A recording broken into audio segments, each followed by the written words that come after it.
దేవునికి స్తోత్రం. హల్లెలూయా, హల్లెలూయా.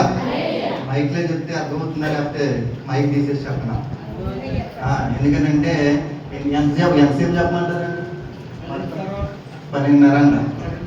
చరిత్రతో కూడిన వాక్యాన్ని అందించాలని నేను ఆశపడతా ఉంటే పాస్టర్ గారు 10:30 అంటారంటే 5 నిమిషాలు ఇచ్చారు నాకు. దేవునికి స్తోత్రం. హల్లెలూయా, హల్లెలూయా.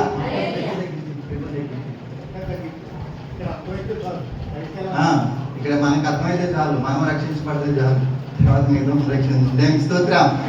హల్లెలూయా. ఈరోజు మీ అందరికీ అర్థం అవడం కోసమే నేను ఎన్నో బుక్స్, నేను మళ్ళీ చెప్తున్నాను, ఏమనుకోండి, ఎందుకు ఈసారి నేను వివరిస్తానంటే ఒక వచనాన్ని మళ్ళీ 4 సార్లు చెప్పడానికి ప్రయత్నం ఏం చేస్తానంటే, ఒకరికి నేను చెప్పిన వాక్యం ఒకసారిలో అర్థమవుతుంది అన్నో చేసేస్తాను, ఒకసారిలో అర్థమైపోతుంది అన్నవాడు. నేను చెప్పిన వాక్యం ఒకసారిలో అర్థమైపోతుంది, నేను చెప్పిన మాటలు ఒకసారిలోనే అర్థమైపోతాయి అని అన్నో చేతులెత్తండి. 2 సార్లు చెప్తే అర్థమవుతుంది అన్నో చేతులెత్తండి. 4 సార్లు చెప్తే అర్థమవుతుంది అన్నో చేతులెత్తండి. దేవునికి స్తోత్రం. అయితే ఎవరికి అర్థం కావట్లేదు. దేవునికి స్తోత్రం. హల్లెలూయా, హల్లెలూయా. అయితే 10 సార్లు చెప్తారు. 5 నిమిషాలు కాబట్టి ఒకే వచనాన్ని 10 సార్లు చెప్తాను, అర్థం అవుతుందేమో. ఏదైనా మాట ఇంటికి పట్టుకుని వెళ్ళాలి. అదే రీతిగా మనం చేసుకునే పనుల్లో కానీ, మనం చేసుకునే నడవడికలో కానీ ఆ వాక్యాన్ని జ్ఞాపకం చేసుకోవాలి. రాసుకోండి. శ్రద్ధగా వినేవారు శ్రద్ధగా వినండి. ఏదేమైనానో వాక్యాన్ని వినడానికి ప్రయత్నం చేయండి. బయటకు ఎవరు వెళ్ళదు. ఈరోజు లేట్ అయినా పర్లేదు, వాక్యాన్ని అందించే వెళ్తాం. దేవునికి స్తోత్రం. హల్లెలూయా, హల్లెలూయా. చదువుకుందాం, చూడండి. మత్తయి సువార్త 28వ అధ్యాయము. మత్తయి సువార్త 28వ అధ్యాయము మొదటి నుండి కొన్ని వచనాలు. విశ్రాంతి దినమున గడిచిపోయిన తర్వాత ఆదివారమున ఒకరు చదవండి చాలు, ఒకరు చదవండి, నాకు ఒకరిదైతే అర్థమైంది.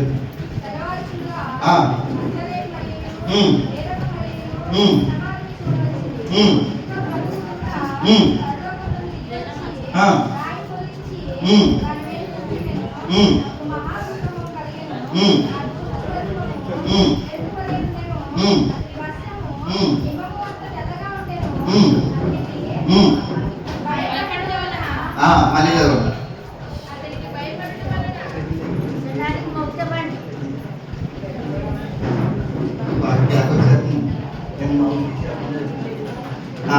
చదవండి. చదవండి. నా వైపు చూడండి, అందరూ డిస్ట్రాక్ట్ అవ్వద్దు. 4వ వచనం నుంచి చదవండి. అతనికి భయపడుట వలన కావలి వారు పనికి చచ్చిన వారి వలె ఉండరు. ఈ రోజు మన వాక్యము 4వ వచనం. మళ్ళీ చదవండి వచనం. ఒకరు చదవండి. అతనికి భయపడుట వలన కావలి వారి పనికి చచ్చిన వారి వలె. దేవునికి స్తోత్రం. ఈరోజు ఏ రోజు? పునరుద్ధాన దినము రోజు, మరణపు ముళ్ళని విరిచిన రోజు. అయితే ఇదంతా మనకి తెలిసింది కదే, నేను మీకు అర్థం కోసం చెప్పింది. అంతా మనకి తెలిసింది కదే. తెల్లవారుజామున మనం ఎక్కడికి వెళ్తాం? ఖాళీ సమాధి దగ్గరికి అని చెప్పండి. దేవునికి స్తోత్రం. హల్లెలూయా. ఎందుకు ఖాళీ సమాధులు అన్నారంటే, ఏంటి, మనం కప్పెట్టిన శవం ఏమవుతుంది? మన్ను తినేస్తుంది. ఆత్మ ఎక్కడుంటుంది? మనం ఎక్కడికి వెళ్తున్నాం? ఖాళీ సమాధి. యేసుప్రభు గారు కూడా ఖాళీ సమాధిగానే ఉన్నారు కాబట్టి మనం అందరం ఎక్కడికి వెళ్ళి గుర్తు చేసుకుంటున్నాం, ఆయన సమాధిలో లేడు. ఎందుకంటే ఆయన దేవుడు తిరిగి లేచాడు కాబట్టి ఆ విషయాన్ని మనం ఎక్కడ జ్ఞాపకం చేసుకుంటున్నాం? సమాధుల దగ్గర జ్ఞాపకం చేసుకుంటూ ఖాళీ సమాధి దగ్గరికి వెళ్ళి ఆ దినాన్ని జ్ఞాపకం చేసుకుంటున్నాం. ఆ దినంలో జ్ఞాపకం చేసుకుంటున్న దినంలో కొంచెం ఫాస్ట్గా జ్ఞాపకం చేసుకుంటున్న దినంలో ఆ 3 వచనాలు అలాగే ఉంటాయి. వెళ్ళిన తర్వాత మగ్ధలేని మరియా, వేరొక మరియా అక్కడ మొదటిగా వచ్చారు యేసుప్రభు గారికి. ఆ యేసుప్రభు గారిని చూడడానికి వాళ్ళిద్దరు తల్లి కదా, మరి తల్లి కాబట్టి ఆ ఆతృత చూడడానికి ఏం చేసింది? వెళ్ళింది. వెళ్ళిన తర్వాత ఇక్కడ నా ప్రశ్న 4వ వచనం ఏమని రాయబడుతుందంటే, 4వ వచనం చదవండి.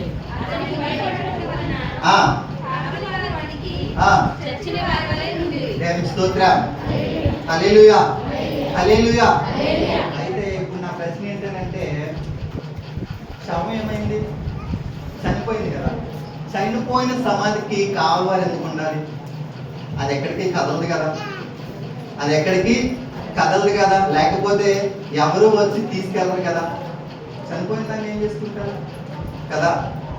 కానీ దానికి కావలి వారిని ఎందుకు పెట్టాలి, అసలు ఎవరు పెట్టారు, పెట్టవలసిన కారణం ఏమొచ్చింది అన్నది ఈరోజు అంశం. స్తోత్రం. హల్లెలూయా, హల్లెలూయా. అర్థమవుతుందా? ఖాళీ సమాధి అక్కడ ఉంది. అయితే ఆ సమాధి ఖాళీ అవ్వకముందు ఇద్దరు కావలి వారిని అక్కడ పెట్టారంట. ఆ కావలి వారు ఆ సమాధి తెరవబడడం చూసి ఏమయ్యారంట, చచ్చిన వారి వలె అయ్యారంట. అసలు ఆ కావలి వారిని ఎందుకు పెట్టారు నేను అంశం చివరిలో చెప్తాను. ఈరోజు అంశం ముందు చెప్పలేదు, అయితే స్టార్ట్ చేసింది కాబట్టి చివరిలో చెప్తాను, మీరు వినండి. ఆ సమాధి దగ్గర కావలి వారిని ఎందుకు పెట్టాలి, కావలి వారిని ఎందుకు పెట్టాలి, ఎవరు పెట్టారు కావలి వారిని ఎవరు పెట్టారు, అసలు ఏంది దీని కథ అనేది ఈరోజు మనం చరిత్రాత్మకంగా బైబిల్ అనుగుణంగా నేర్చుకుందాం. నేను స్తోత్రం. హల్లెలూయా. అర్థమవుతుందా? స్పీడ్గా చెప్పేస్తున్నాను. నేను మళ్ళీ అడుగుతాను, మళ్ళీ మొదటి నుండి వస్తాను, మళ్ళీ అర్థం అవ్వకపోతే. దేవుని స్తోత్రం. హల్లెలూయా. సమాధి దగ్గర కావలి వారు ఉన్నారు, అసలు కావలి వారిని ఎందుకు పెట్టారు అన్నది క్వశ్చన్. ఆ క్వశ్చన్ నుండే మనం వాక్యం నేర్చుకున్నాం. దేవుని స్తోత్రం. హల్లెలూయా.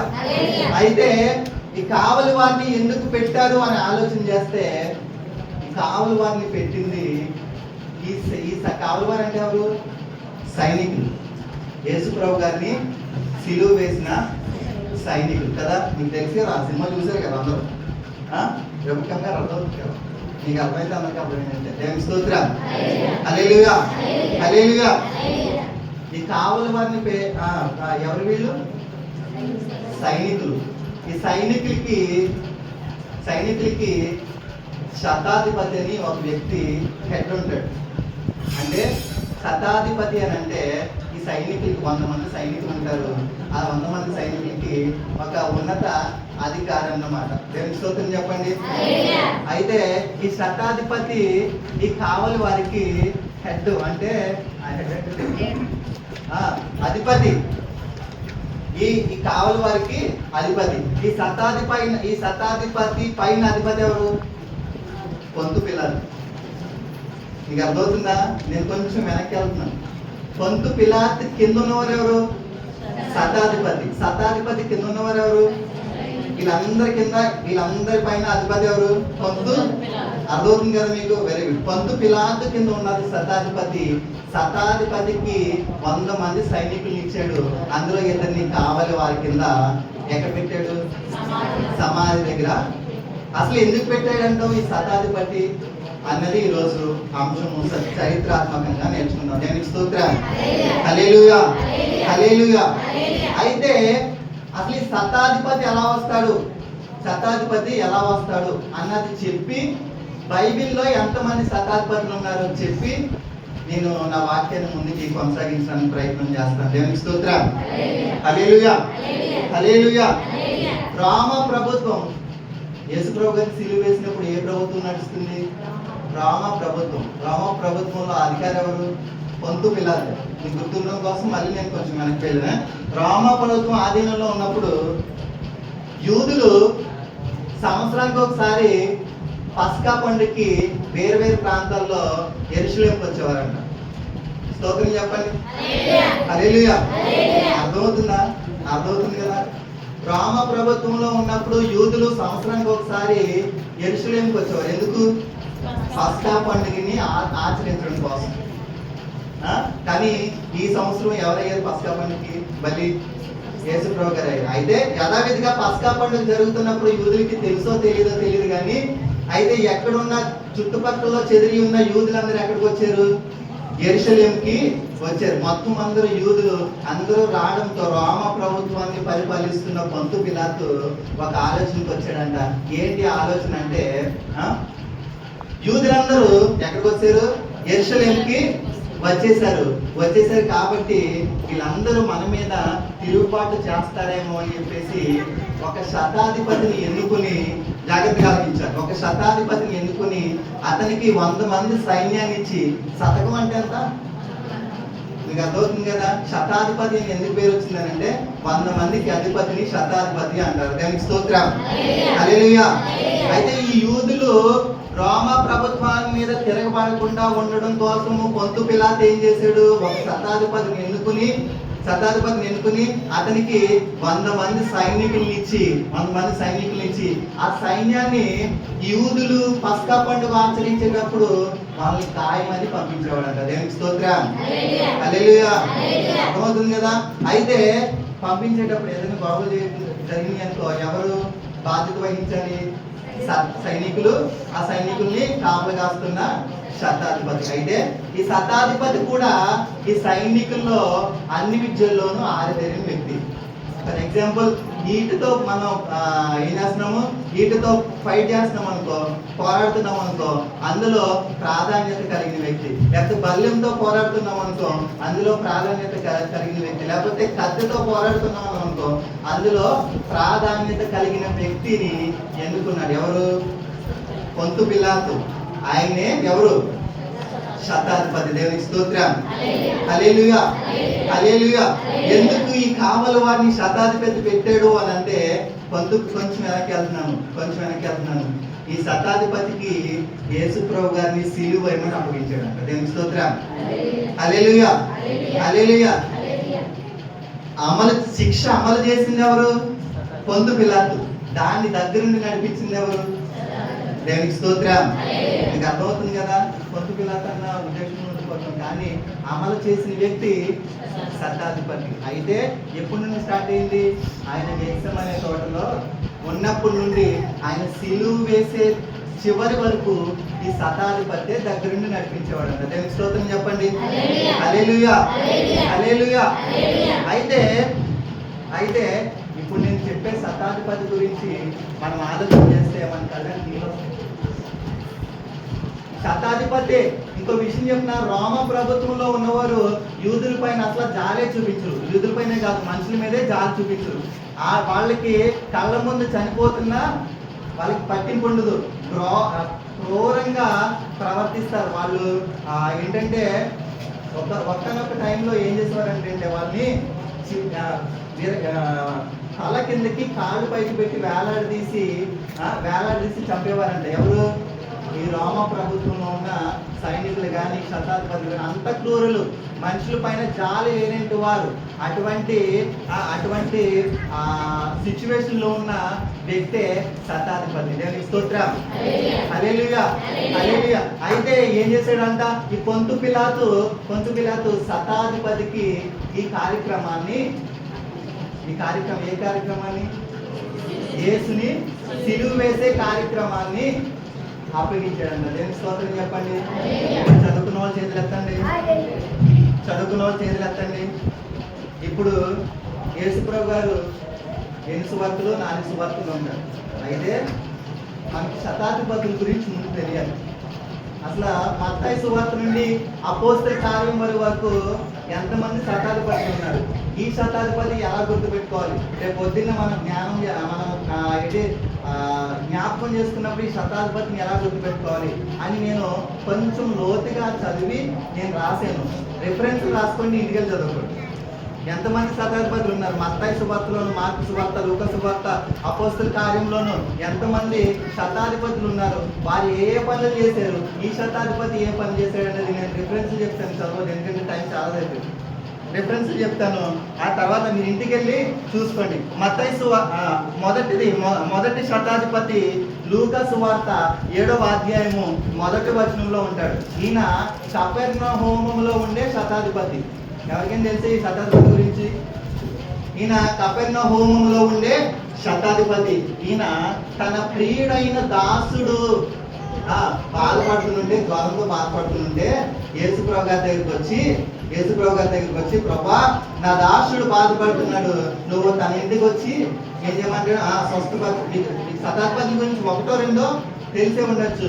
ఈరోజు మనం ఒక ప్రాముఖ్యమైన శతాధిపతి గురించి నేర్చుకుంటూ ఉన్నాం. దేవునికి స్తోత్రం. హల్లెలూయా, హల్లెలూయా. లూకా సువార్త 7వ అధ్యాయము 1వ వచనంలో మొదటి శతాధిపతి కనబడతాడు. దేవునికి స్తోత్రం. రెండవ శతాధిపతి అపోస్తల కార్యము 10వ అధ్యాయము 1వ వచనంలో కనబడతాడు. ఈయన ఇటలీ పట్టణములకు చెందిన శతాధిపతి కొర్నేలి. నాకు తెలిసి ఈ కొర్నేలి అనే శతాధిపతి అందరికీ తెలుసు. లేకపోతే ఇంకోటి ఎవరు, రోగి, తన ప్రియుడైన దాసుడు రోగిగా ఉన్నప్పుడు ఆ శతాధిపతి అందరికీ తెలుసు. మిగతా 5 శతాధిపతులు కొంచెం కొంచెం తెలుసు, కానీ మనం కొంచెం లోతుగా నేర్చుకుంటాం. దేవునికి స్తోత్రం. హల్లెలూయా, హల్లెలూయా. లూకా సువార్త 7వ అధ్యాయము 1వ వచనంలో ఒక శతాధిపతి, అపోస్తల కార్యము 10వ అధ్యాయము 1వ వచనంలో ఒక శతాధిపతిని చూపించాను. మళ్ళీ అదే అపోస్తల కార్యము 27వ అధ్యాయము 1వ వచనంలో మొదటి వచనంలో ఇంకొక శతాధిపతి ఉంటాడు. ఆయన పౌలును శిక్షించడం కోసం అక్కడ ఒక శతాధిపతి ఉంటాడు. తర్వాత అపోస్తల కార్యము 22వ అధ్యాయము 25వ వచనము అక్కడ ఒక శతాధిపతి కనపడతాడు. మీరు రాసుకోండి, నేను చెప్పేస్తాను. తర్వాత అపోస్తల కార్యము 23వ అధ్యాయము 23వ వచనంలో అక్కడ ఒక శతాధిపతి కనబడతాడు. ఈ చివరి శతాధిపతి మార్కు సువార్త 15వ అధ్యాయము 44వ వచనము చదవండి ఒకరు. మార్కు సువార్త ఆయన ఇంతలోనే చనిపోయినా అని ఆశ్చర్యపడి ఒక శతాధిపతిని తన యొద్దకు పిలిపించి, ఆయన ఇంతలోనే చనిపోయినా అని అతన్ని అడిగను. శతాధిపతి వలన సంగతి తెలుసుకొని దేవునికి స్తోత్రం. హల్లెలూయా, హల్లెలూయా. పిలాతు ఏమంటున్నాడంటే, యేసుప్రభు గారు చనిపోయారా, యేసుప్రభు గారు చనిపోయారా అని అడుగుతుంటే, అవును ప్రభా. శతాధిపతి ఏమంటున్నాడు, మీకు అర్థమవుతుందా? ఈ శతాధిపతి గురించి మనం ఈరోజు నేర్చుకుంటున్నాం. ఈయన పొంతు పిలాతు ఏర్పాటు చేసిన శతాధిపతి. ఈయన యేసుప్రభు గారు గెత్సెమనే తోట నుండి ఆయన సిలువ వేసి మరణం పొందేంత వరకు ఆయనతో నడిచిన శతాధిపతి. దాదాపుగా 16 గంటలు నడిచాడంట ఆయనతో. దేవునికి స్తోత్రం. హల్లెలూయా, హల్లెలూయా. 16 గంటలు నడిచాడంట. 16 గంటలు నడిచి ఆయన జీవితమే మారిపోయింది. దేవునికి స్తోత్రం చెప్పండి. హల్లెలూయా. 16 గంటలు నడిచి ఆ రోమ ప్రభుత్వం నుండి తన ఉద్యోగాన్ని వదులుకుని యేసు పరిచర్యుడిగా మారిపోయాడు. దేవునికి స్తోత్రం చెప్పండి. హల్లెలూయా, హల్లెలూయా. ఎలాగో నేర్చుకున్నాం ఈరోజు. దేవునికి స్తోత్రం. శతాధిపతి నుండి మనం అనేక అంశాలు, అనేక జీవిత పాఠాలు మనం నేర్చుకోవచ్చు. దేవునికి స్తోత్రం చెప్పండి. హల్లెలూయా, హల్లెలూయా. ఫ్రైడే రోజు సరిగ్గా వాక్యం వినకపోవచ్చు. ఈరోజు అది ఇది కలిపిపోయాను. దేవునికి స్తోత్రం. హల్లెలూయా, హల్లెలూయా. అయితే ఈ శతాధిపతి గెత్సెమనే తోటలో మొట్టమొదటిగా యేసుప్రభు గారిని ఏం చేశారు, అప్పగించిన తర్వాత ఆయన్ని ఎక్కడ నిలబెట్టారు, పొంతు పిలాతు దగ్గర నిలబెట్టారు. అప్పుడు అంటున్నాడు ఈయన్ని శిక్షిందామా లేకపోతే బరబ్బని, ఎవరిని శిక్షిందాము అని ప్రజల్ని అడిగితే అప్పుడు ఏమంటున్నారు, యూదుల రాజుకే జయమన్న వాళ్ళు, ప్రభుకే జయమన్న వాళ్ళు, ఈయనే హోసన్న అంటే ప్రభువా మమ్మల్ని రక్షించు అని అన్నవాళ్ళు ఏం చేశారు, బరబ్బాని విడుదల చేయి, బందిపోటు దొంగని విడుదల చేయండి, యేసుని. దేవునికి స్తోత్రం. హల్లెలూయా, హల్లెలూయా, హల్లెలూయా. ఇదంతా చూస్తున్నాడు ఎవరు శతాధిపతి దగ్గరే ఉన్నాడు. ఎందుకనంటే శిక్షణ అమలు చేయవలసిన బాధ్యత ఎవరిపైన ఉంది. ఒక బాధ్యత ఇస్తే మనం ఎంత చక్కగా నిర్వర్తిస్తామో అంతకన్నా రెట్టింపు బాధ్యతగా తీసుకున్నాడు శతాధిపతి. 100 మంది సైనికులతో చూస్తూ ఉన్నాడు. పిలాతు ఇచ్చిన తీర్పు నుండి ఆయన సిలువ వేసే వరకు ఆయన చూస్తూనే ఉన్నాడు. దేవునికి స్తోత్రం. హల్లెలూయా, హల్లెలూయా అనుకుంటూ ఉన్నాడంటే ఈ శతాధిపతి ఇదేంటి, యూదుల రాజుకి జయము, ప్రభుకి జయము అన్న వ్యక్తులు ఇప్పుడు బరబ్బాని విడుదల చేయండి, యేసుని సిలువ వేయండి అని అంటున్నారేంటి అని అనుకుంటాడంట. ఎవరు? దేవునికి స్తోత్రం. హల్లెలూయా, హల్లెలూయా. పొంతు పిలాతు పొంతు పిల్లలకు మంచి పని చేసేటట్టు చెప్పిన శిక్షను వేసేటప్పుడు ఆమె భార్య ఏం చెప్పింది ఈ నీతి మంతులకి దానికి స్తోత్రాలు. హల్లెలూయా, హల్లెలూయా. ఈ మాటలన్నీ వింటూ ఉన్నాడు ఎవరు? శతాధిపతి. అయితే ఇంకా చివరికి ఏం నిర్ధారమైంది? యేసు ప్రభు గారిని సిలువ, ఇంకొక విషయం చెప్పిన, సిలువ శిక్ష అనేది బందిపోటు దొంగలకి, నరహత్యకులకి, వీళ్ళకి వేసేవారు. ఎందుకనంటే ఆనాటి కాలంలో వీళ్ళు పాపం చేసే వ్యక్తుల కింద పరిగణించేవారు. పాపం చేసే వ్యక్తుల రక్తము ఆ నేలలో పడితే కలుషితమైపోతుందని చెప్పేసి ఊరి చివరన సిలువ వేసేవారు. బందిపోటు దొంగతో ఎవరు కలిపేశారు? దేవునికి స్తోత్రం. హల్లెలూయా, హల్లెలూయా, హల్లెలూయా. బందిపోటు దొంగలతో ఆయన గెలిపేశారు, కానీ ఆయన వాళ్ళను కూడా రక్షించాడు. దేవునికి స్తోత్రం చెప్పండి. హల్లెలూయా, హల్లెలూయా. అందుకు నీవు నాతో కూడా బందిపోడుతుంది. ఎవరు ఇష్టపడతారు? ఎవరిని ఇష్టపడతారు? ఎవరు ఇష్టపడని వ్యక్తి, ఆ ప్రభుత్వమే వెలివేసిన వ్యక్తిని ఏం చేశాడు? యేసు ప్రభు గారు నువ్వు నాతో కూడా పరదేశంలో ఉంటానని సిలువలో అంతటి త్యాగంలో కూడా ఆ మాటను పలికాడు. దేవునికి స్తోత్రం. ఇదంతా చూస్తున్నారు ఎవరు? శతాధిపతి మొదలైపోతుంది. అర్థమైందా? ఇదంతా చూస్తూ ఉన్నారు ఎవరు? శతాధిపతి చూస్తూ ఉన్నాడు. ఆయనను ముండ్లతో కొట్టించిన వ్యక్తి ఎవరు? శతాధిపతి. ఆయనకు ఆ ముండ్ల కిరీటం పెట్టించింది ఎవరు? శతాధిపతి. ఆయనకు లేకపోతే కొరడాలతో కొట్టించింది ఎవరు? గుద్దెలతో గుద్దించింది ఎవరు? మొహం మీద ఉమ్ము వేపించింది ఎవరు? శతాధిపతే.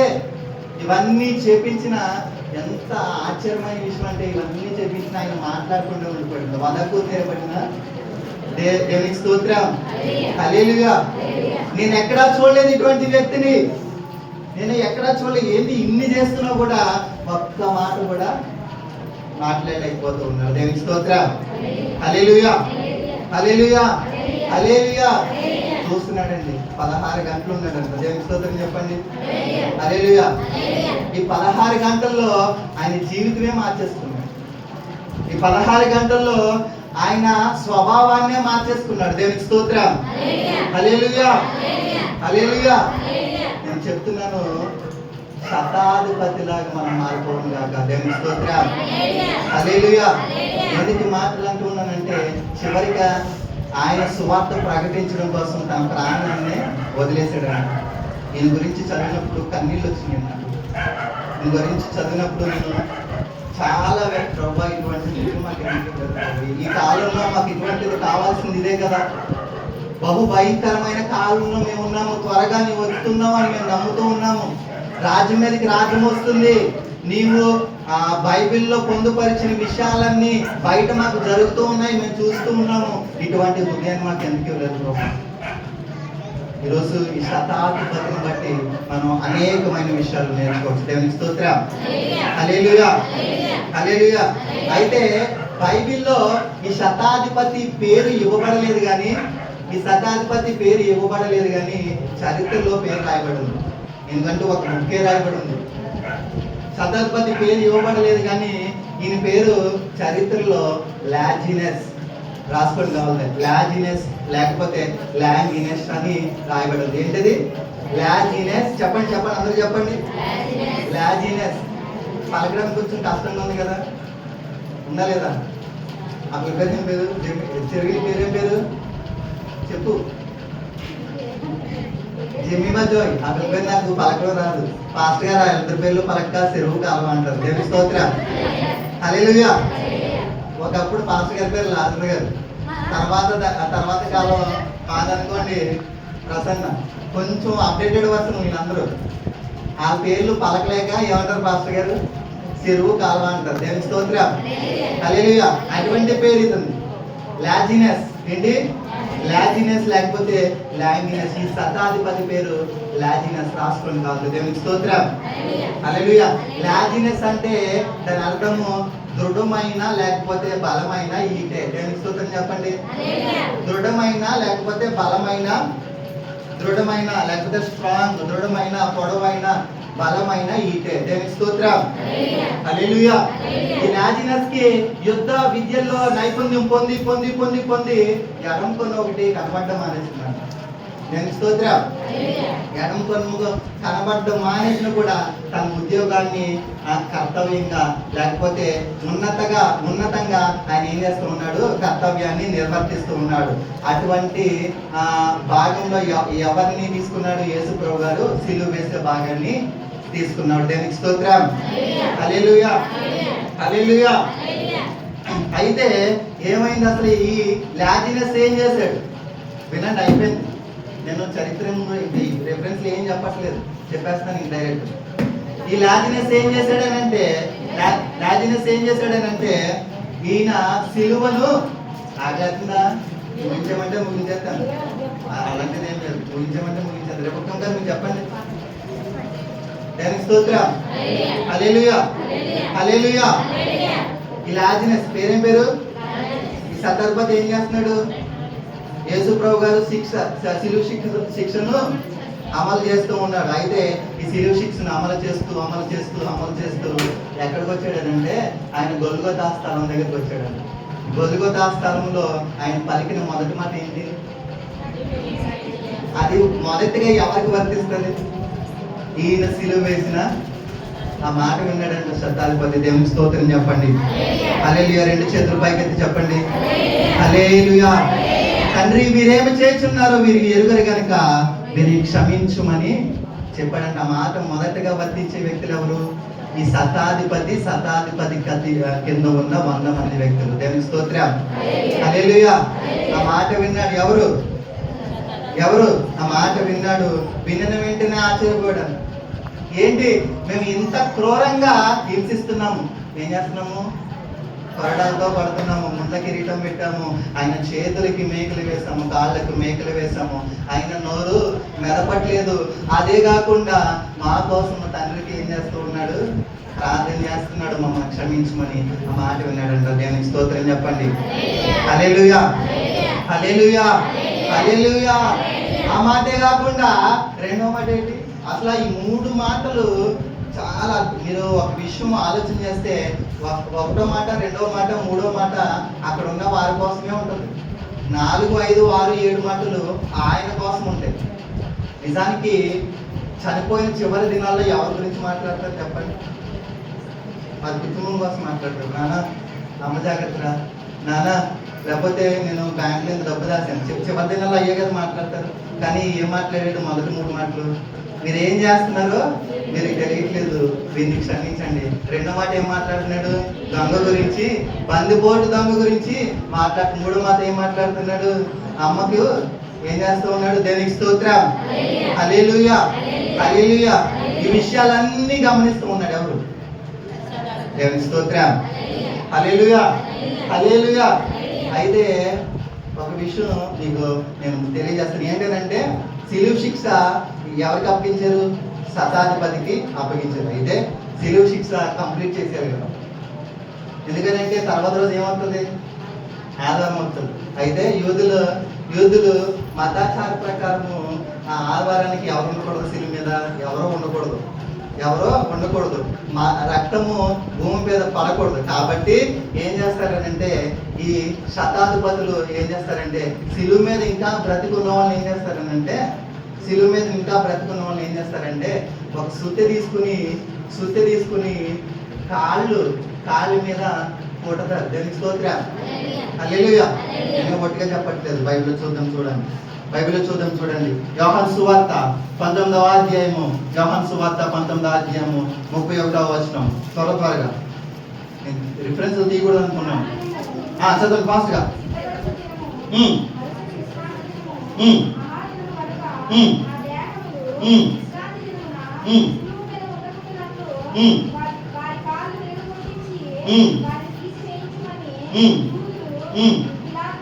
దేవుని స్తోత్రం. సుత్తి తీసుకుని సిలువ మీద ఎంతమంది ఉన్నారు అప్పుడు? 3 ఉన్నారు. అయితే సుత్తి తీసుకుని కాళ్ళు విరగొడేస్తారంట. ఎందుకు విరగొడతారో చెప్పండి. ఎందుకు విరగొడతారో చెప్తాను చూడండి. నేను సైంటిఫికల్గా డాక్టర్ను, నాకు తెలిసిన డాక్టర్ ఒకరు ఉన్నారు, డాక్టర్ని అడిగి ఇలా చెప్పాడు. ఎందుకు అని అంటే కాళ్ళు ఎరగొడేసారు అనుకోండి, ఇక్కడ కొడేస్తారు కదా, సిలువ మీద కొడతారు కదా. ఇక్కడ కొట్టినప్పుడు ఇక్కడ ఇవే మన బాడీలో ఉన్న పెద్ద ఎముకలు, ఈ రెండే, ఈ కింద ఇక్కడ చెప్పుకుంటారు కదా, ఇక్కడ కొడతారు. ఇక్కడ కొట్టినప్పుడు ఏమవుతుంది అంటే ఇక్కడ ఏముంటుంది చెప్పండి, మూలుగు ఉంటుంది. ఏముంటుంది? మూలు. మీ అందరికీ తెలుసు కదా, నేను అందుకే మాట్లాడుతాను. మూలుగు ఉంటుంది.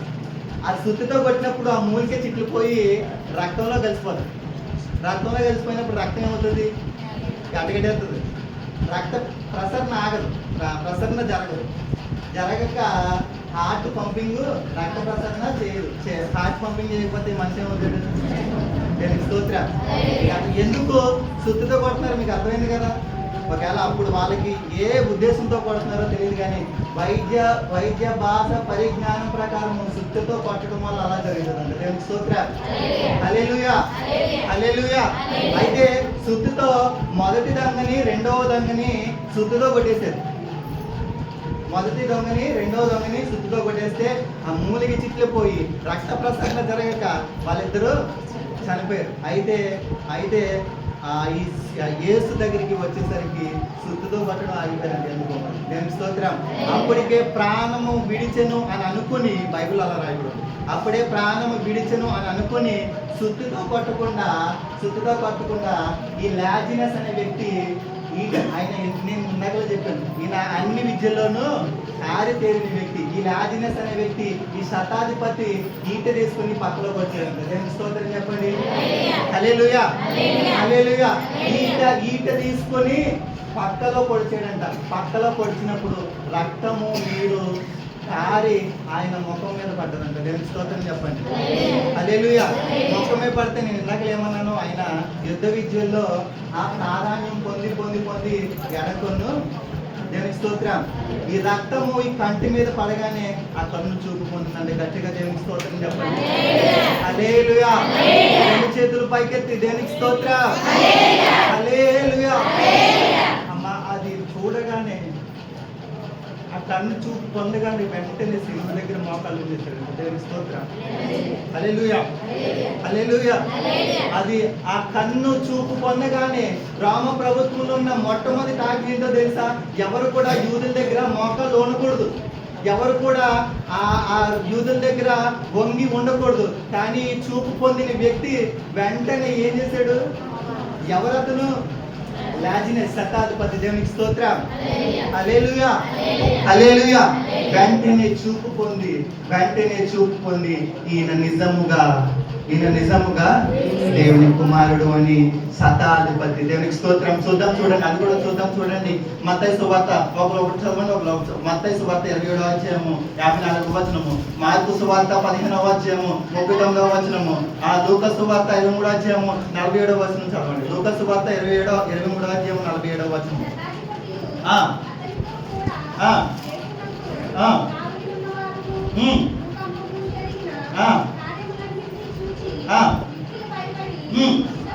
దేవునికి స్తోత్రం. హల్లెలూయా. ఈయన నిజముగా, దేవునికి స్తోత్రం చెప్పండి. హల్లెలూయా, హల్లెలూయా. యేసు ప్రభు గారు నేను ఎప్పటికీ మాట చెప్తాను, ఇప్పుడు కూడా అదే మాట చెప్తున్నాను, ధృవీకరించబడిన వారిని దేవునికి స్తోత్రం. హల్లెలూయా, హల్లెలూయా, హల్లెలూయా. ఎక్కడ? రోమ ప్రభుత్వంలో ఆరితేరిన వ్యక్తిని తన చివరి రక్తపు బట్టు ద్వారా, నీరు రక్తము కారణమని బయటకుంది. తన చివరి రక్తపు బొట్టు ద్వారా ఆ చూపు పొందించాడు. వెంటనే మోకాలు వేసాడంట. రామ ప్రభుత్వంలో మోకాలు ఉండకూడదు, ఎవరికి సాగిపడకూడదు, ఎవరికి వంగకూడదు, ఎవరికి నమస్కారము చేయకూడదు. వెంటనే మోకాలు వేసి ఈయన నిజంగా దేవుని కుమారుడే అని సాక్ష్యం ఇస్తూ ఉన్నాడంట. దేవునికి స్తోత్రం. హల్లెలూయా, హల్లెలూయా. శిలువ ఘట్టం గడిచింది. ఇక్కడ నుండి జాగ్రత్త ఆలోచించారు.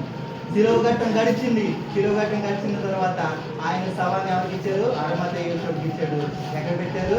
సమాధిలో పెట్టారు. సమాధిలో పెట్టిన తర్వాత జరిగిన విషయం ఏంటంటే వాళ్ళకి ఆ సమాధికి కాపలా ఉండమని ఎవరు చెప్పారు?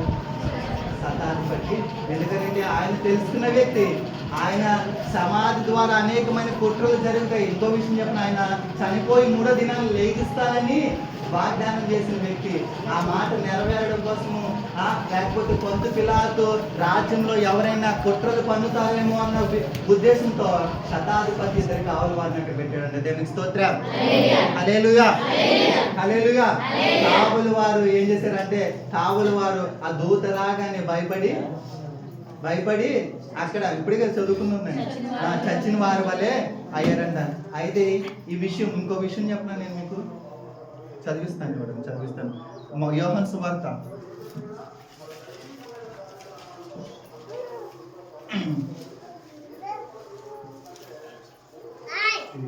యోహాను సువార్త 20వ అధ్యాయం. యోహాను సువార్త 20వ అధ్యాయము 6వ వచనం చదవండి. సీమోను పేతురు అతని వెంబడి వచ్చి సమాధిలో ప్రవేశించి నారబట్టలు పడి ఉండుటయు ఆయన తల రుమాలు నారబట్ట వద్ద ఉండగా వేరొక చోట చుట్టి పెట్టి ఉండుటయు చూచెను. దేవునికి స్తోత్రం. ఇందులో అండర్లైన్ చేసుకోవాల్సిన వర్డ్ ఏంటంటే, ఆయన తల రుమాలు నారబట్టల యొద్ద ఉండక వేరొక చోట చుట్టి పెట్టుకొని ఉండుట చూచాను. దేవునికి స్తోత్రం చెప్పండి. హల్లెలూయా, హల్లెలూయా. అయితే ఈ సమాధికి ఇద్దరు కావలి పెట్టారు కదా, యేసుప్రభు గారు లేచారు కదా. అయితే ఈ శతాధిపతి వచ్చాడు కదండి, ఎవరిని? ఇద్దరు కావలి వారిని వచ్చాడు. ఇది ఏది యేసుప్రభు అని అడిగితే ఆయన తిరిగి లేచాడు అని ఎవరికి చెప్పారు? శతాధిపతికి చెప్పారు. కాకపోతే అక్కడ కొన్ని రూకలు ఇచ్చి, పాస్టర్ గారు అదే అధ్యయనం చదివించారు, కొన్ని రూకలు ఇచ్చి మీరు ఆయన శిష్యులు తీసుకెళ్ళిపోయారని చెప్పండి అని అన్నారు. కాకపోతే శతాధిపతి లోపలికి వెళ్ళినప్పుడు ఆయన తల రుమాలు నారబట్టల యొద్ద ఉండక ఒక చోట చుట్టుపడి ఉండటం చూసింది. దేవునికి స్తోత్రం చెప్పండి. హల్లెలూయా. ఇక్కడ ఒక మర్మం చెప్తాను వినండి. అయితే ఆనాటి కాలంలో రాజులు భోజనం చేసేటప్పుడు ఒక పెద్ద బల్లను ఏర్పాటు చేసి రాజుకి ఇష్టమైన వంటకాలన్నీ వండి పెట్టి, ఆయన తిన్న తర్వాత, ఆయన సంతృప్తిగా తిన్న తర్వాత ఆయనకు ఒక రుమాలు ఇచ్చి ఆ రుమాలు తుడుచుకుని వెళ్ళిపోతేనే కానీ అక్కడ నుండి ఆయన సంతృప్తిగా చెందినట్టు ఉండేది కాదండి. దేనికి స్తోత్రం చెప్పండి. హల్లెలూయా. ఒకవేళ ఆ రుమాలు తినకుండా ఏదైనా పని మీద వెళ్ళిపోయాడు అనుకో, ఆ రుమాలు తుడుచుకుంటాడా? దాని అర్థం ఏంటి? రుమాలు ఒకవేళ తుడుచుకోకపోయాడు అనుకోండి, మళ్ళీ వస్తాడు, తింటాడు, వెళ్తాడు, తుడుచుకుని మాత్రం చేస్తాడు. అయితే ఇప్పుడు ఇదంతా ఎవిడెన్స్ శతాధిపతికి తెలుసు. ఎందుకు? ఆయన రాజ్యంలో ఒక పనివాడే. రాజు ఎలా తింటాడో, ఏ తుమాలతో తుడుచుకుంటాడో ఆయనకి తెలుసు. ఇక్కడ ఏమన్నా, ఆయన తల రుమాలు నారబట్టల యొద్ద ఉండక, దానికి స్తోత్రం చెప్పండి. హల్లెలూయా, హల్లెలూయా. నారబట్టలతో ఉండక ఏమైంది? వేరొక చోట మడత పెట్టి ఉందంట. దేవుని స్తోత్రం చెప్పండి. అంటే దాని అర్థం ఏంటంటే, ఆయన ఆరోపణమయ్యాడు, తిరిగి లేచాడు, మళ్ళీ ఆయన రెండవ రాకల్లో తిరిగి వస్తాడు అని ఎవరు గ్రహించారు ముందు? దేవునికి స్తోత్రం. హల్లెలూయా, హల్లెలూయా. మీకు అర్థమవుతుందా నేను చెప్పింది? మీకైతే అర్థమవుతుంది కదా? దానికి స్తోత్రం చెప్పండి. హల్లెలూయా, హల్లెలూయా. అయితే ఇదంతా శతాధిపతికి తెలిసింది. కావలి వారు శతాధిపతికి చెప్పారు, కానీ కావలి వారికి రూకలిచ్చి అబద్ధ సాక్ష్యం చెప్పారు. అయితే ఈ శతాధిపతి వాళ్ళు చెప్పిన సాక్ష్యానికి అంగీకరించకుండా తన ఉద్యోగాన్ని వదిలేశాడు. ఆ శతాధిపతి ఏం చేశాడు? తన ఉద్యోగాన్ని వదిలేసి బాప్తీసం తీసుకున్నాడు. దీని గురించి ఒక బుక్కే రాయబడింది. నేను బుక్ చేద్దాం అనుకున్నాను, మర్చిపోయాను. ఒక బుక్కే రాయబడింది. బాప్తీసం తీసుకున్నాడు. బాప్తీసం తీసుకుని పరిచయం చేయడానికి కపదోకియా అనే ప్రాంతానికి వెళ్ళాడు. దేవుని స్తోత్రం. హల్లెలూయా. కపదోకియా అనే ప్రాంతానికి వెళ్ళాడంట. కపదోకియాలో అనేకమైన అందమైన గుర్రాలు ఉంటాయి. ఆ గుర్రాలకి ఉన్న ప్రదేశానికి, ఈ కపదోకియా అనే ప్రాంతానికి ఎవరు వెళ్ళారు? శతాధిపతి వెళ్ళాడు. చూసారా? ఎక్కడ శతాధిపతి, ఎక్కడ శిలువ, ఎక్కడ ఉద్యోగం, ఎక్కడ మళ్ళీ ఆయన సేవ చేయడానికి బాప్తీసం పొంది ఆ సువార్తను ప్రకటించడానికి ఏం చేస్తా ఉన్నాడు? ఏం చేస్తున్నాడు, కపదోకి అనే ప్రాంతానికి వెళ్ళాడంటే అక్కడ అనేకమైన క్రైస్తవులుగా లేకపోతే బోధను చెప్పుతూ చెప్పుతూ చెప్పుతూ చెప్పుతూ తన జీవితాన్ని అర్పించాడు. దేవునికి స్తోత్రం. హల్లెలూయా. చూడండి, ఇవి బైబిల్లో కూడా ఉన్నాయి. ఈ బైబిల్లో కూడా ఉన్నాయి. నేను వచనాలు చూపించి ముందుకు సాగుతాను. వచనాలు చూపించి ఒకటో పేతురు గ్రంథము 1వ అధ్యాయము 1వ వచనం. 1 పేతురు గ్రంథము 1వ అధ్యాయము 1వ వచనం ఒకటి తీయండి. అపోస్తల కార్యము 2వ అధ్యాయము 1 నుండి 9 ఒకటి చదవండి. గట్టిగా చదవండి.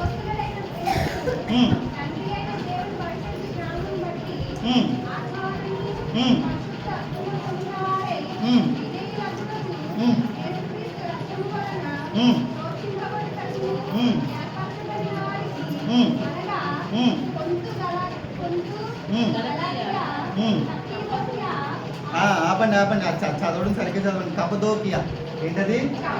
ఈయన ఎక్కడికి వెళ్ళాడు? కపదోకియాలో ఉన్న సంఘానికి ఎవరు రాస్తున్నారు ఇప్పుడు? పేతురు గారు రాస్తున్నారు. ఎలా వచ్చారు? ఈయనే ప్రేరేపించాడు. స్తోత్రం. హల్లెలూయా.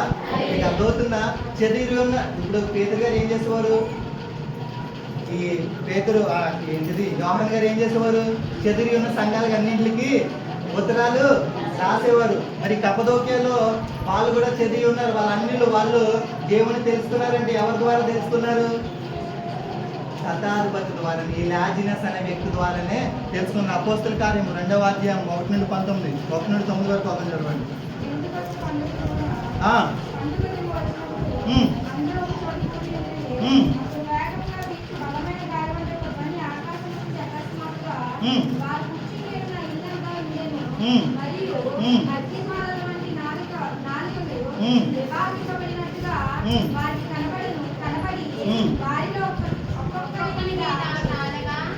వచ్చింది చదవండి.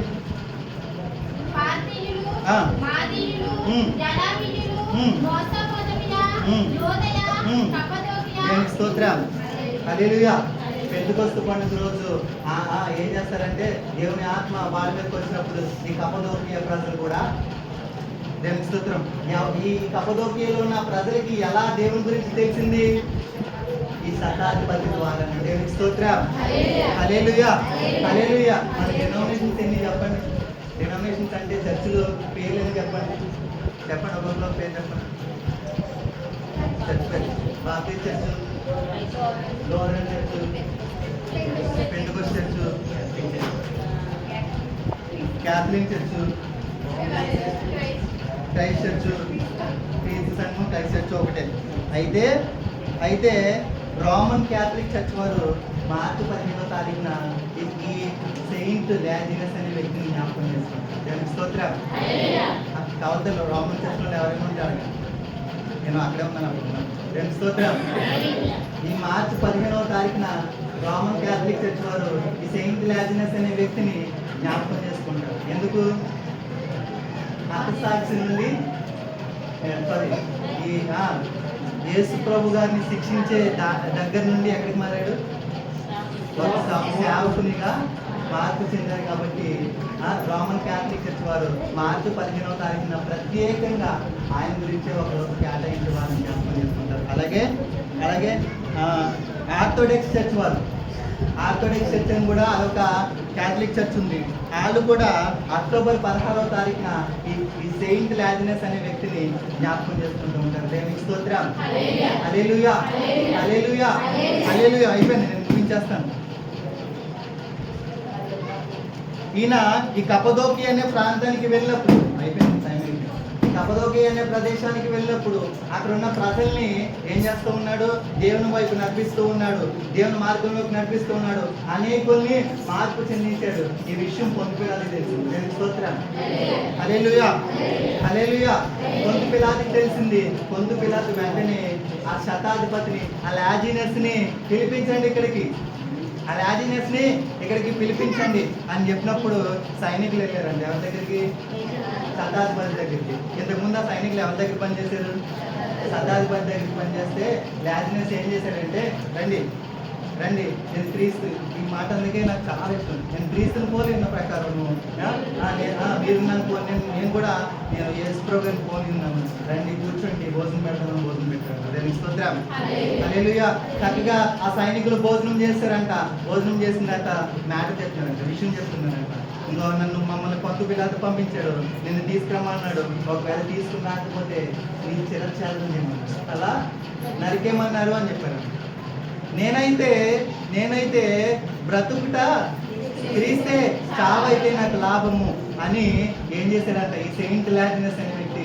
నేనైతే ఈ కపదోక్యాలను ఉండి సువార్తను ప్రకటిస్తాను. యేసు ప్రభు నాకు నిజమైన రక్షకుడు కింద తెలిసాడు. యేసు ప్రభు నేను ఎన్నోసార్లు దూషించాను. యేసు ప్రభు గారిని ఎన్నోసార్లు నా చేతులతో నేను శిక్ష అమలు చేశాను. అవన్నీ నేను తెలుసుకున్నాను. నిజరక్షకుడు ఎవరో నేను తెలుసుకున్నాను. ఆయన రెండవ రాకడ సమీపంగా ఉందని నేను తెలుసుకున్నాను. నేను చావనైనా చేస్తాను కానీ నేను రాను అని అనగానే వీళ్ళు ఏం చేశారంట, ఈయన తల నరికి కొంత పిల్లలకి అప్పగించారంట. దేవునికి స్తోత్రం. హల్లెలూయా, హల్లెలూయా, హల్లెలూయా. పాపిగా ఉన్న ఈయన హతసాక్షిగా మారిపోయాడు. దేవునికి స్తోత్రం. దేన్ని చూసి? యేసు ప్రభు శిలువ మరణం చూసి. దేవునికి స్తోత్రం. పాపిగా ఉన్న ఈయన హతసాక్షిగా మారిపోయాడు. కొరడాలు కొట్టించిన ఆయనే చావు మరణానికి లెక్క చేయలేనంతగా మారిపోయాడు. దేవునికి స్తోత్రం. హల్లెలూయా, హల్లెలూయా. దేవుడంటే ఎరుగని ఈయన దేవుని కోసం ప్రకటించడం. దేవునికి స్తోత్రం. హల్లెలూయా, హల్లెలూయా. ఈయన శారీరకంగా మార్చబడ్డాడు, ఆత్మీయానుసారంగా మార్చబడ్డాడు. దేవుని తెలుసుకుని బాప్తిసం పొంది సువార్తను ప్రకటించాడు. మానసికంగా కూడా ఆయన శిలువ శిక్ష మొత్తం తెలుసుకున్నాడు. ఈ మూడు తెలుసుకుని ఒక హతసాక్షిగా మార్చుకోండి. ప్రత్యేకంగా ఈ గురించి 2 రోజులు జ్ఞాపకం చేసుకుంటారు వెళ్తారని చర్చలో. రోమన్ క్యాథలిక్, ఆర్థోడాక్స్ చర్చ్ వాళ్ళు ప్రత్యేకంగా ఈయన గురించి జ్ఞాపకం, ఎందుకు ఈయన గురించి ఇంతలా జ్ఞాపకం చేసుకుంటారని నేను పరిశీలన చేస్తే ఇది మన దేవునికి స్తోత్రం. హల్లెలూయా, హల్లెలూయా, హల్లెలూయా. ఈ శతాధిపతి ద్వారా మనం తెలుసుకోవాల్సింది ఏంటంటే, ఒక విషయం నేను చెప్పడం సూటిగానే నేను సంబోధిస్తాను. ఈయన బాప్తిసం పొందకముందు ఆయన్ని శిక్షించి అనేకమైన తప్పులు చేశాడు. ఇప్పుడు మన దగ్గర బాప్తిసం పొందిన తర్వాత ఇంకా ఏం చేస్తాం మనం? మొదటి దేవునికి స్తోత్రం చెప్పండి. హల్లెలూయా, హల్లెలూయా. ఇంకా అదే జీవితంలో ఎన్నిసార్లు చెప్పినా ఇంకా అదే. దేవునికి స్తోత్రం. నేను ముగిస్తాను, అయిపోయింది. ఎన్నిసార్లు చెప్పినా అదే జీవితం. ఈ లాజినస్ ద్వారా మనం నేర్చుకోవాల్సిన ప్రాముఖ్యమైన అంశం ఏంటంటే, ప్రభా ఆయన ఏమనుకున్నాడో తెలియదు కానీ నేను హతసాక్షిగా అయినా మారిపోతాను, కానీ మళ్ళీ నా పాపపు జీవితానికి నేను వెనక్కి. దేవునికి స్తోత్రం. హల్లెలూయా, హల్లెలూయా, హల్లెలూయా. ఇప్పుడు చెప్పండి, దీనికి అంశం పేరు ఏం పేరని చెప్పండి. అంశం పేరు చెప్పండి. అంశం పేరు చెప్పండి. అయిపోయింది, ఏం చేస్తాను? కళ్ళు మూసుకుంటే బాప్తిసం అందించబడుతుంది. పాస్టర్ గారు అందిస్తారు. అయితే సండే స్పెషల్ మెసేజ్ శతాధిపతి. దేవునికి స్తోత్రం. హల్లెలూయా. అంశం పేరు పేరు సిలువ నీడలో శతాధిపతి, లేకపోతే సిలువ గురించి తెలుసుకున్న శతాధిపతి, లేకపోతే సిలువను గూర్చి నిజాన్ని తెలుసుకున్న శతాధిపతి. దేవునికి స్తోత్రం. హల్లెలూయా, హల్లెలూయా. నేను ముగిస్తూ ఉన్నాను. కళ్ళు మూసుకున్నట్లయితే ప్రార్థన చేసుకున్నాం. ఎవరికి వారే వ్యక్తిగతంగా ప్రార్థన చేసుకోండి, ఇంకా ముగించబడుతుంది. ఎవరికి వారి వ్యక్తిగతంగా ప్రార్థన చేసుకోండి. మీరు శతాధిపతి. ప్రభా, ఈరోజు మంచి వాక్యాన్ని అందించావు, రొట్టె ద్రాక్షరసం అందించబడుతుంది. మీరు ఎవరికి వారికి ప్రార్థన చేసుకుంటూ ఉండండి. రొట్టె ద్రాక్షరసం అందించబడిన తర్వాత ప్రేమిందులోకి మనం వెళ్దాము. కళ్ళు మూసుకొని ప్రార్థన చేసుకుందాం. పరిశుద్ధ స్తోత్రాలు ప్రభా, నీ వందనాలు ప్రభా, నీకు స్తోత్రాలు ప్రభా. అవును ప్రభా, ఈ శతాధిపతి జీవించిన జీవితాన్ని మాకు దయచే ప్రభా, అటువంటి మార్పులు మాకు దయచే ప్రభా. ఆయన ఇదిగో ప్రభా, బాప్తిసం పొందకుండా అనేకమైన తప్పులు చేస్తాడు. బాప్తిసం పొంది కూడా మేము ఇంకా తప్పులు చేస్తున్నాం ప్రభా. అటువంటి జీవితాన్ని మాకు దయచేవా, నోరు తెరవాలి. నీ పాపాలు ఒప్పుకోవాలి. ఇంకా మనం ఇంకేదైనా చేస్తూ ఉన్నాము. ఆయన రక్తాన్ని, ద్రాక్షరసాన్ని, ఆయన రొట్టెని, ఆయన రక్తాన్ని, ఆయన శరీరాన్ని తీసుకున్నప్పుడు పరిశోధించి పరిశీలించి మనకు మనమే ప్రార్థన చేసుకున్నాం. అయ్యా వందనాలు ప్రభు, స్తోత్రాలు ప్రభు. ఈ శతాధిపతి లాంటి జీవితాన్ని మాకు దయచే ప్రభు. ఈ శతాధిపతి లాంటి జీవితాన్ని మాకు దయచే ప్రభు. అయ్యా నీకే వందనాలు ప్రభు, నీకే స్తోత్రాలు ప్రభు. ఇటువంటి గొప్ప భాగ్యాన్ని మాకు దయచేసినందుకు వందనాలు. ఇటువంటి గొప్ప భాగ్యాన్ని మాకు దయచేసినందుకు వందనాలు చెల్లించుకుంటూ ఉన్నాను ప్రభు. స్తోత్రాలు. శతాధిపతి వంటి తెగింపు మాకు దయచేయి. శతాధిపతి వంటి ఇదిగోదని ప్రభు ఆలోచన మాకు దయచేయి. ఇదిగోదని ఒప్పుకుందాం.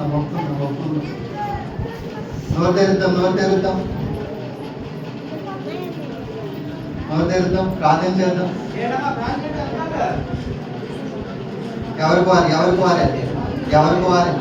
ఎవరికి వారే ప్రార్థన చేసుకుందాం. ప్రభు మా కోసమే